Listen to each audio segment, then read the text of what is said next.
Well, we've had a lot of reason in the UK to mistrust people in positions or in administrative or managerial positions, especially where I where my place of abode is, or within a 10-mile radius locally anyway.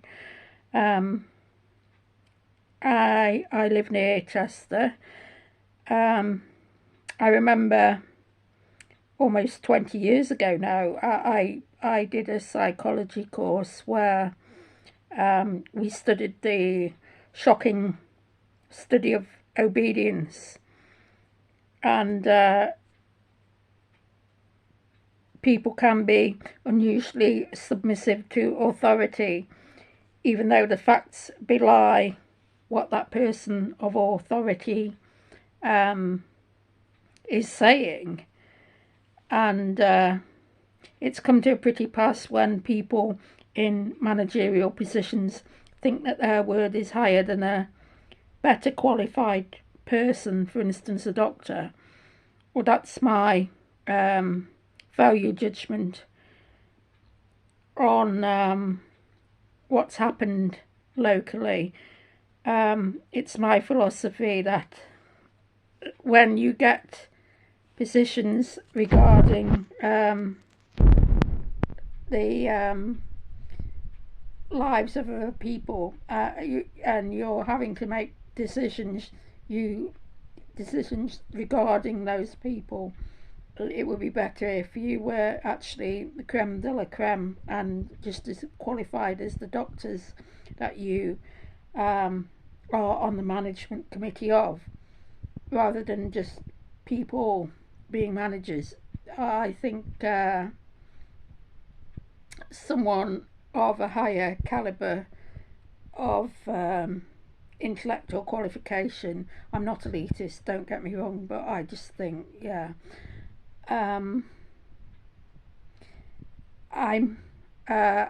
think regarding my last video on the fact that I've been a paying customer for Twitter Blue under Elon Musk, and then my account got deleted for spurious reasons because I obviously put compassion and ethics first, and I only kind of retweet for the sake of journalism and just for fun or information. Basically, I don't necessarily agree with the information I retweet, but I won't do anything too risque on it. I'm thinking he maybe wants me to continue paying, so maybe he got irritable and deleted both my accounts, which is a great shame because I had quite a large following. People tended to appreciate my liberal-minded views, but you never know.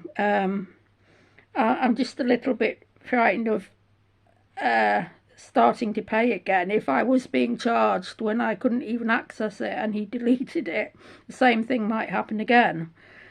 I think that it would be ridiculous if he was envious of someone that's got billions of pounds less than him in the bank. But money isn't the be all and end all. I might have resources, that he might even covet. It's ridiculous, though. I think that it would be irrational of him if he thought that. But you never know what goes on in people's minds if they've got more power than money is power, really, isn't it?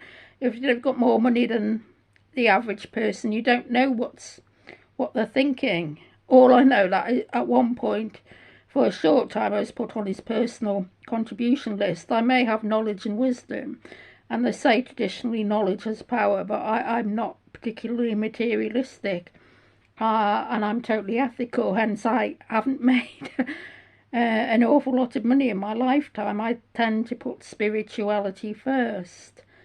I've always been a highly verbal person.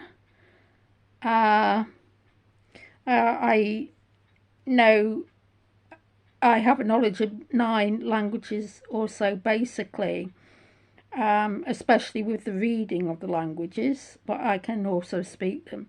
I did 9 diplomas during lockdown, which were, I've got a degree obviously, and I've studied at postgraduate level, but the diplomas were kind of intermediate between A level and degree, and I got distinctions on each diploma I did.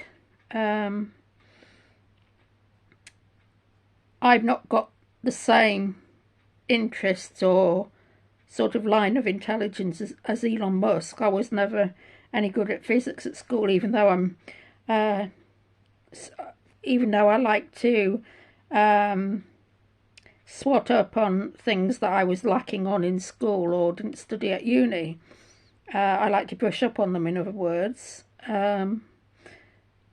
All I know is that I still derive a great deal of pleasure from reading and remembering what I've read and putting it into words as a poet or a philosopher, as a philosopher poet.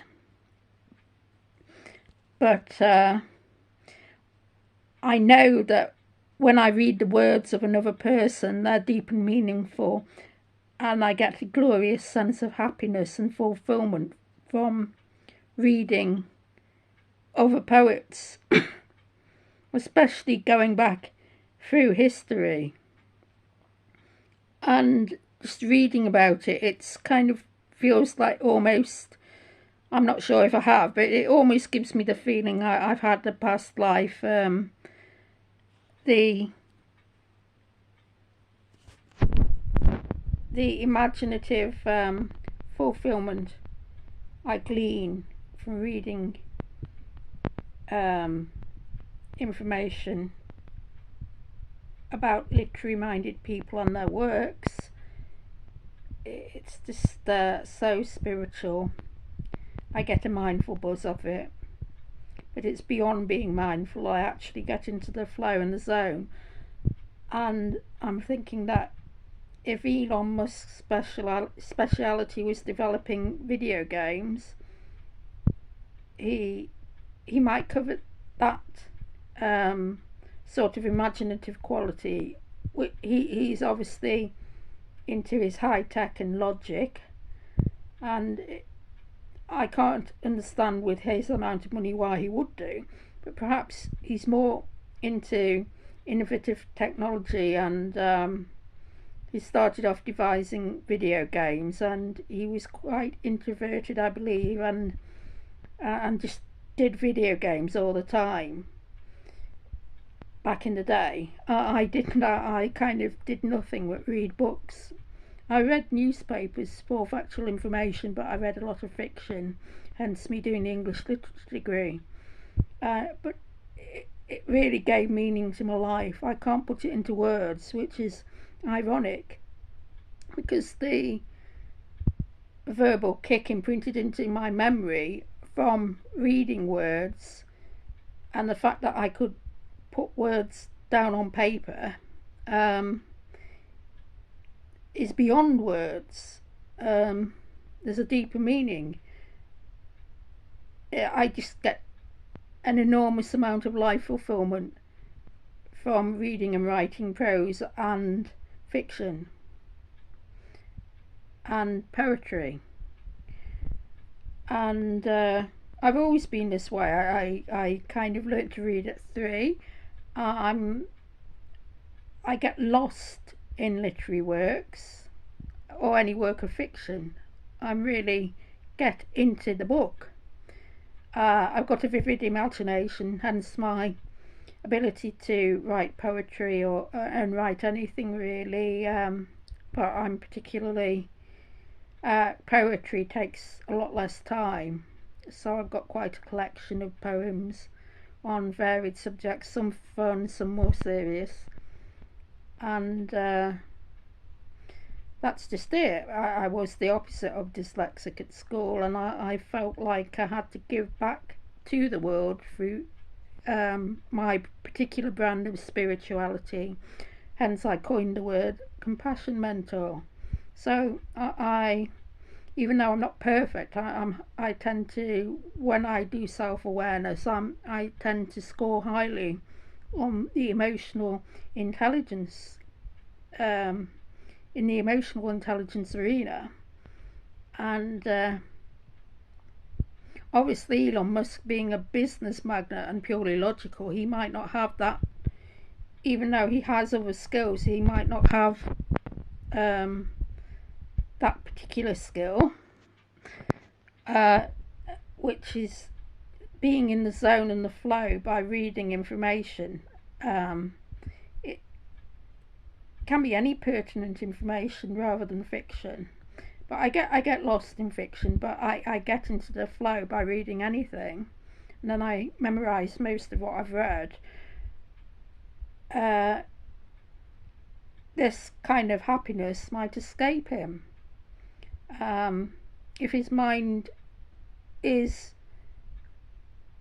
works full bent on logic, the idea of the flow state might be lost on him, and he might cover that in other people, even if they have far less money.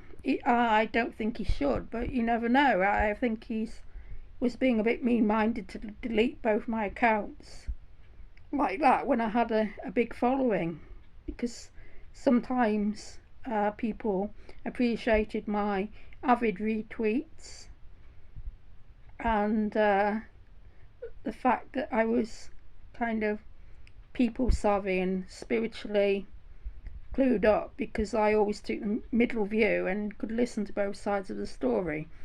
I was taking a mainly journalistic approach and wasn't really.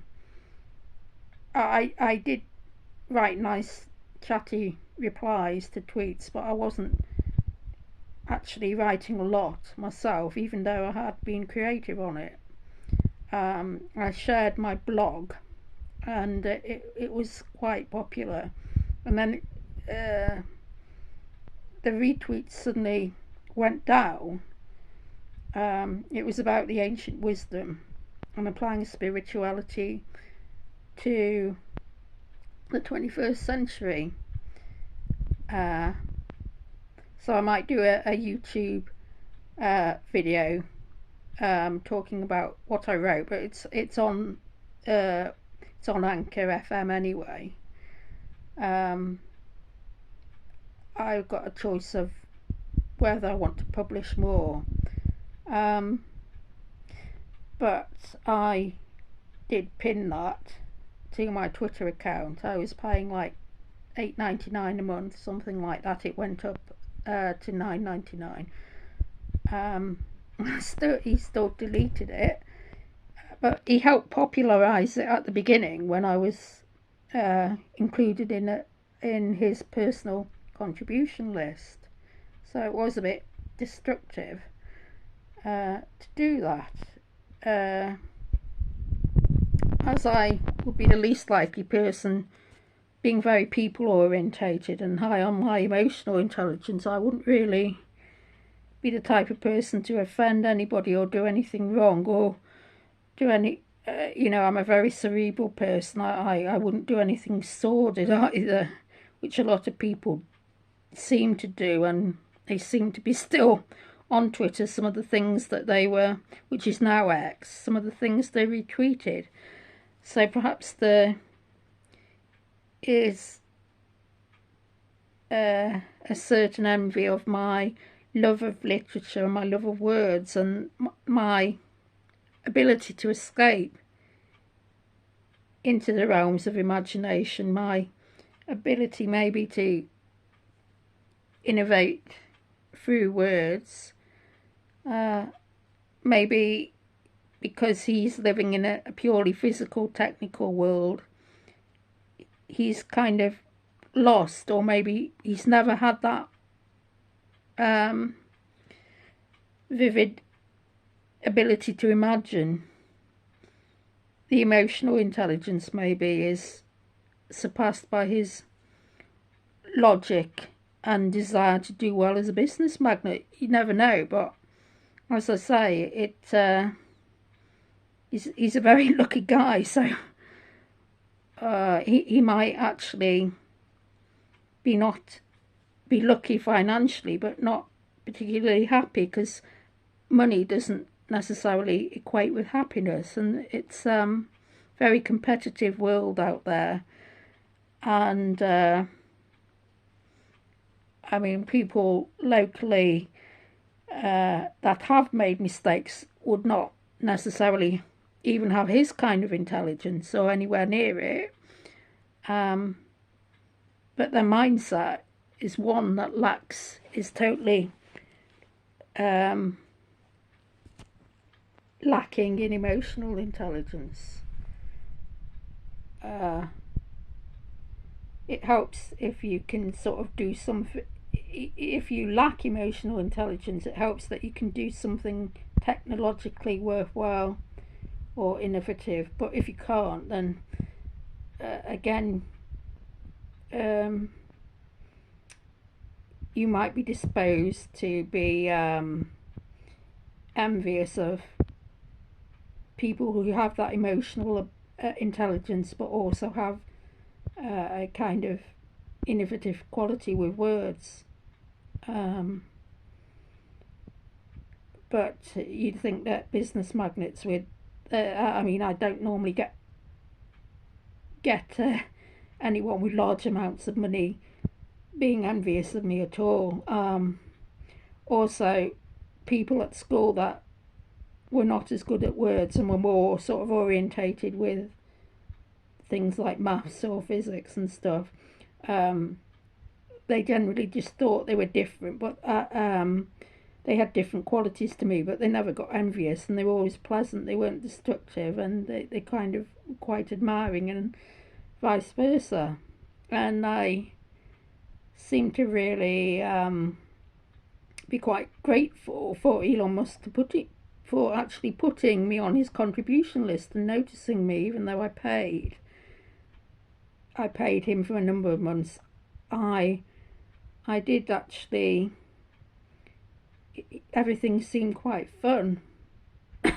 So I'm thinking maybe it's a bit mean-minded to delete my main account and then even temporarily delete my newest account. It seems a bit not odd. I have, as I